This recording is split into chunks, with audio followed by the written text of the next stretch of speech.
I've been trying to learn and understand Blackmore's guitar playing and style for, I guess, more than 20 years now.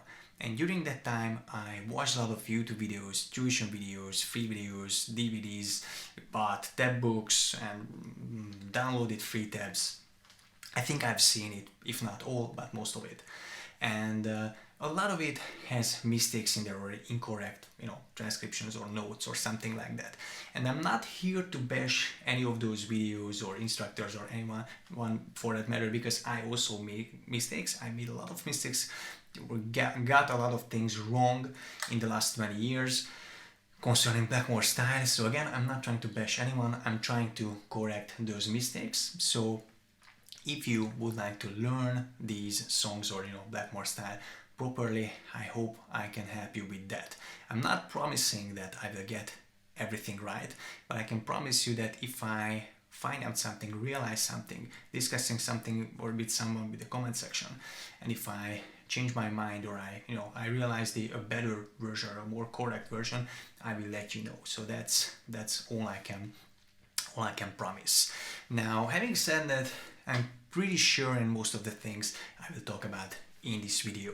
So again, these are common mistakes everyone does, which again is fine if you are learning for preparing for a gig and you don't have time to learn every single song 100%. That's fine. But if you would like to learn these Blackmore licks properly, once again, I hope I can help you with that. So let's start in chronological order with the song Bloodsucker that people get wrong in two different ways. The first one is the position where riff is played. Most people play it in the open position. Probably because of blues playing and Stevie Ray Vaughan and all those familiar Texas and blues licks. But if you listen, you can't really hear the open string. So I think Blackmore plays it here on the lowest string.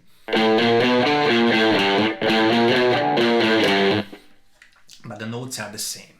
Now the other important thing is the timing. So usually or many times I see people starting on a downbeat, and I actually did that for a while until I realized that it starts on the upbeat. So if you're counting 1, 2, 3, 4, then always, the 1 on the floor is always the downbeat. And if you are counting the upbeats as well, you basically say 1 and 2 and 3 and 4 and. With picking, that's the upstroke. So 1 is the downstroke and is the upstroke. And you're starting with an upstroke on the end, 1 and. So that is where you start. So it is, let me show you what it is not. So it is not 1, 2, 3, 4, 1. Because in this case, you need to spend a little more, actually twice as much time on the G than on the other notes.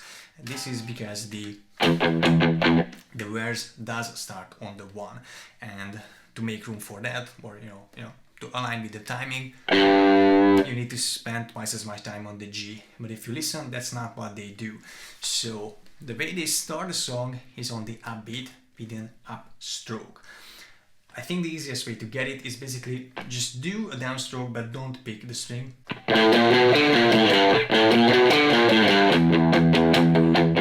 And then in that case you arrive to the low E note, E string open with a downbeat. And actually if you play the riff,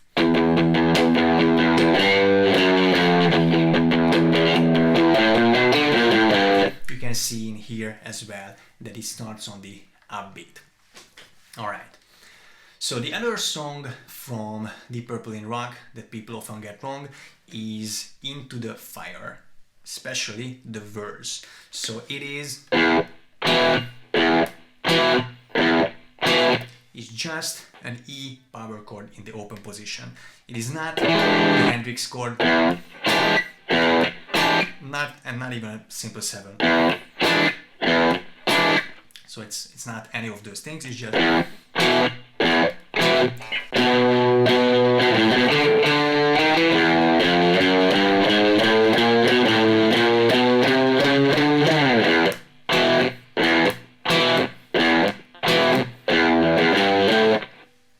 that's all it is. Simple as this.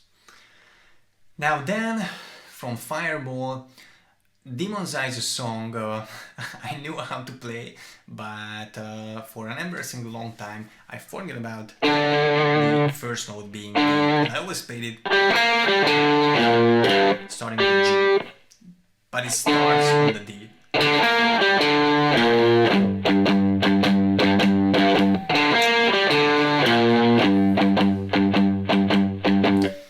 I'm guessing most of you knew that, but it was something, for some reason, I played wrong, even though I kind of knew that it wasn't how to play it. Anyway, so that is about Demon's Eye. The next song is Highway Star, and I guess there are many things to point out in Highway Star, but there's one thing that I observed, that on the studio recording, most of the notes are downbeats. So it's not... You can hear how alternate picking sounds different to downbeats. Downbeats are more aggressive, more driving, and you can hear that Blackmore plays downbeats on most of the backing of the song, and he goes to this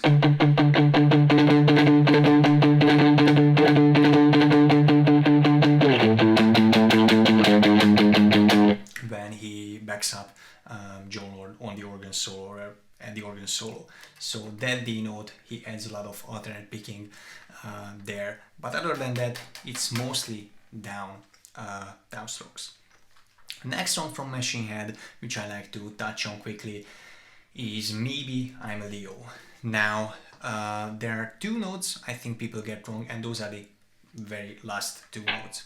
Now, here's another lick that starts on the upbeat.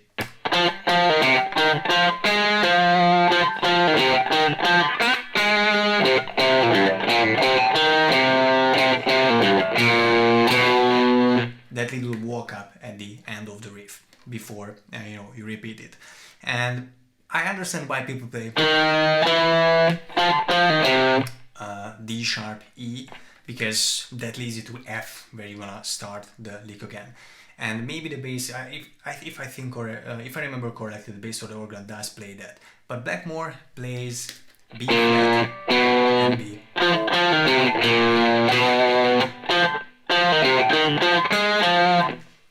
So that is one thing, and the other, maybe I think I've saw people play it, but it's not that, it's just, so it's like a quarter note bend or something. You're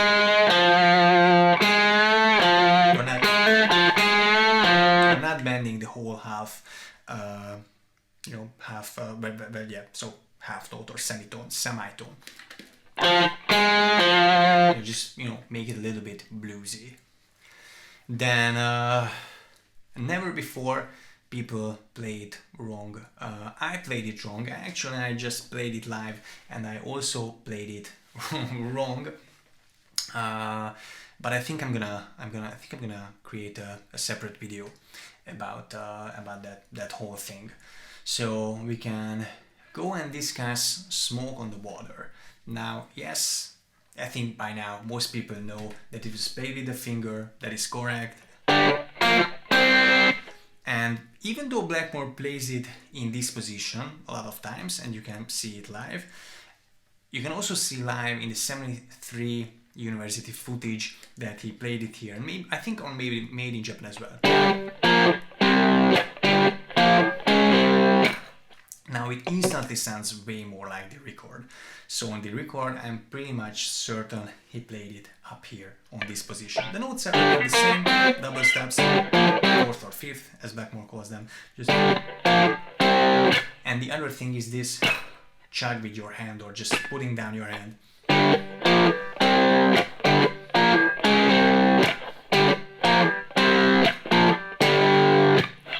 You can again hear these sounds on the record, so that's a vital component if you would like to reproduce the whole thing.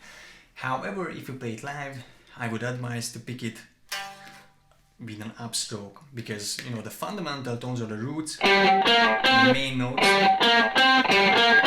not. And if you play, it sounds differently.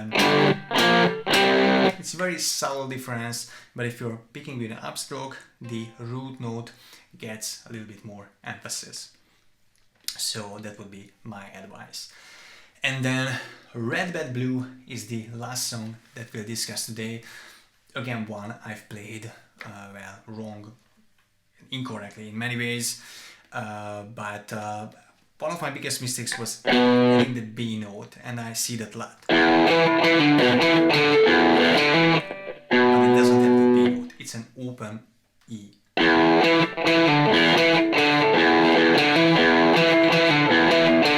So this riff actually has only two notes in it, because you have the open E, you have the octave E, that's still the same note, just in different pitch, and the D. So the riff is only an E and the D note. So how much simpler can it get? It still sounds awesome.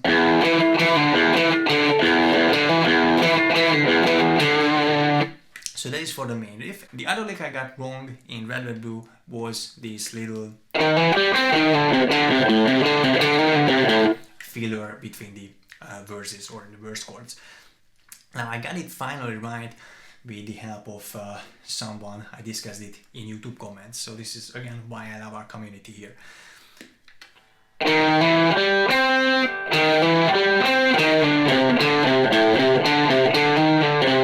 So it has some of that Bloodsucker magic, but it's not the same thing, but I guess a permutation.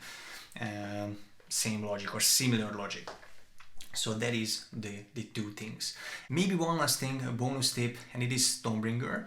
I actually did a separate Stormbringer correction video earlier, but I did not talk about the open E string in there. So what I was talking about in that video is that again, with the help of some YouTube comments, I did figure out that it does have an open A in there.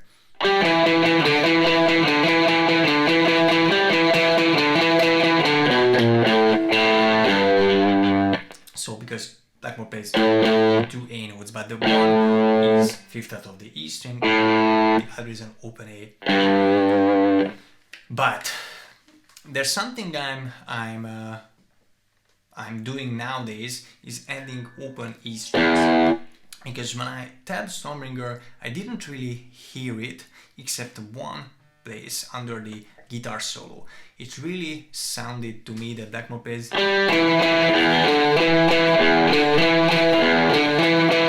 So playing three E notes, but the third one is open.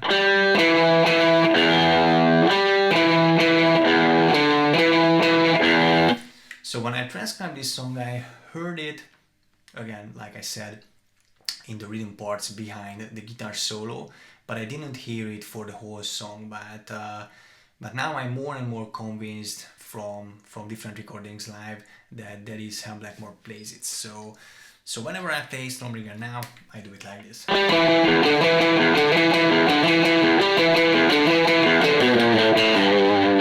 It sounds fuller, more aggressive that way. So give it a shot. But I'm not 100% convinced this is how he plays it, but this is how I play it now.